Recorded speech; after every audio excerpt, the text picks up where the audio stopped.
What if the most dangerous moment in financial history is not when markets are falling, but when everyone believes they cannot? Before every collapse, there is celebration. Before every panic, there is confidence. Before every crash, there is certainty. And right now, in early 2026, that certainty is quietly building again. Financial history does not hide its patterns, it repeats them with uncomfortable consistency. In 1929, investors believed industrial progress had permanently stabilized the economy. Newspapers spoke of a new era. In 2000, the internet was going to eliminate recessions. In 2008, housing prices were considered mathematically incapable of nationwide decline. And each time, the collapse did not begin with fear, it began with belief. The one thing that always happens before a market crash is this: people stop believing a crash is possible. Look at the present.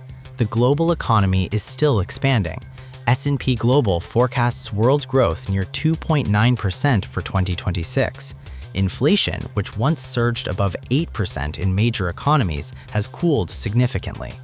In the United States, inflation is hovering around the mid-2% range.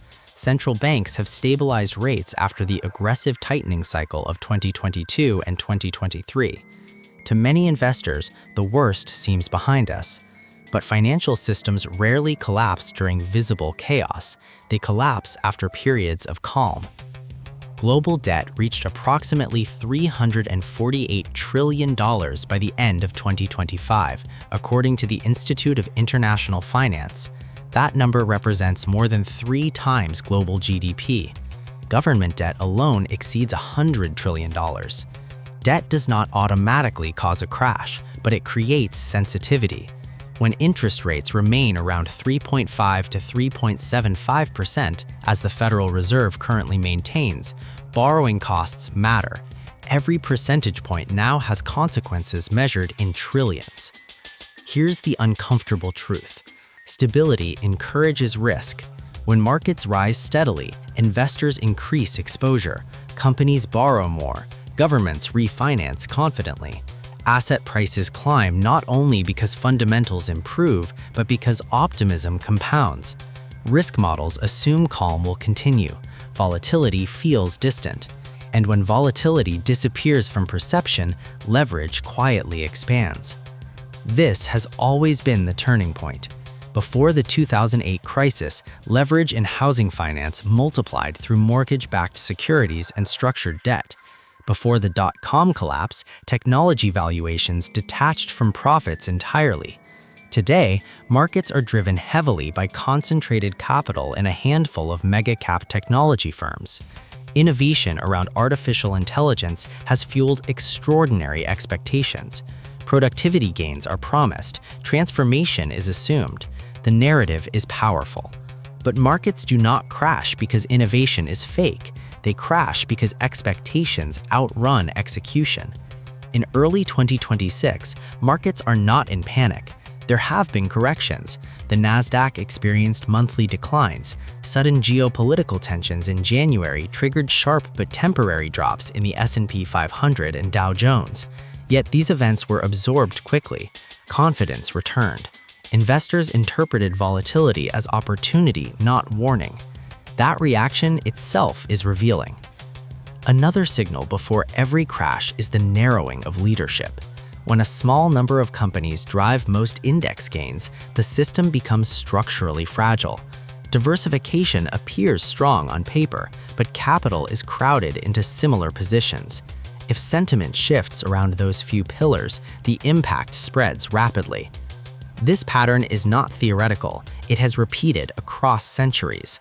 Markets are not mechanical systems, they are psychological ecosystems. Prices reflect collective belief about the future, and belief is emotional before it is rational. Here is the paradox. The stronger markets appear, the more dangerous complacency becomes.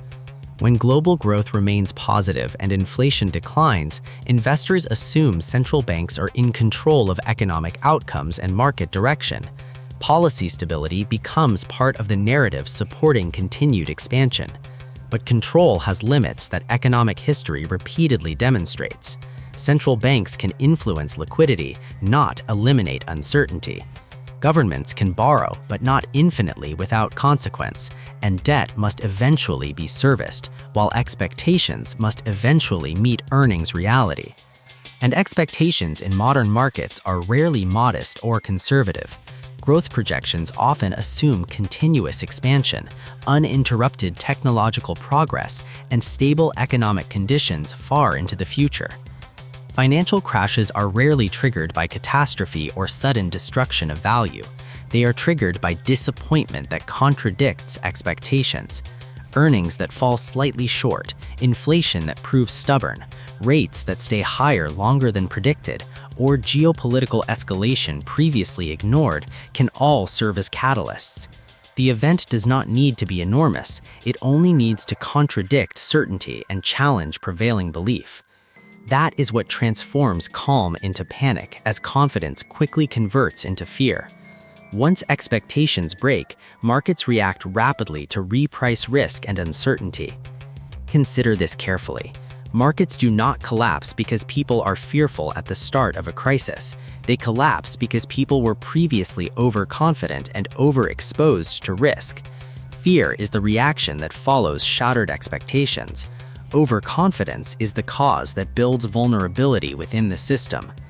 In 2026, the system rests on multiple pillars: high global debt levels, elevated asset valuations, continued reliance on policy management, technological optimism, and resilient growth projections. None of these guarantee collapse individually, but together they form a late cycle profile familiar to financial historians studying past crises. Financial history teaches something simple yet profound about economic behavior. Stability plants the seeds of instability by encouraging actions that increase systemic risk. Periods of calm create the conditions for future disruption. The longer volatility remains low, the more risk accumulates beneath the surface of financial markets. Investors increase margin exposure, institutions pursue yield in riskier assets, and private credit expands rapidly. Structured products reappear in new forms, promising efficiency and higher returns. Innovation creates efficiency and complexity. Complexity reduces transparency, and reduced transparency increases fragility within the system. When systems are interconnected at global scale, shocks travel faster than ever before across financial networks. Capital flows instantly across borders, algorithms execute trades in milliseconds, and information spreads globally within seconds. What once took months to unravel can now unwind in hours due to technological speed. This speed amplifies both gains and collapses by accelerating market reactions. Rapid expansion can quickly transform into rapid contraction under pressure. There is another psychological shift that always precedes downturns: the disappearance of skepticism among investors and institutions. When critics are dismissed as outdated or excessively negative, markets approach vulnerability.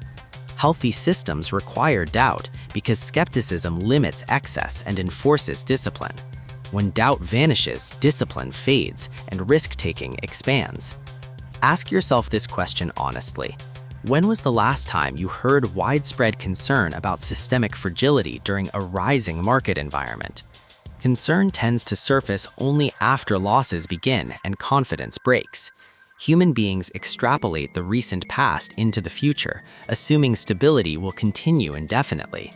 But permanence has never existed in financial systems throughout history. Every period of stability eventually gives way to adjustment and correction. Booms create overextension as capital flows aggressively into opportunity. Overextension creates correction when expectations exceed reality. Correction restores balance temporarily before confidence returns once again. Then the cycle begins again in familiar patterns. The one thing that always happens before a market crash is the widespread belief that cycles have been conquered by innovation or policy. This belief removes caution and encourages risk. Each generation believes it is more advanced than the last, supported by better data, better algorithms, and better policy coordination. Yet, despite technological evolution, the core drivers remain unchanged: fear, greed, and belief. Human psychology continues to shape financial outcomes. Markets are reflections of human psychology amplified by leverage and systemic incentives. They respond to emotion as much as economic fundamentals. So, what does this mean today in practical terms?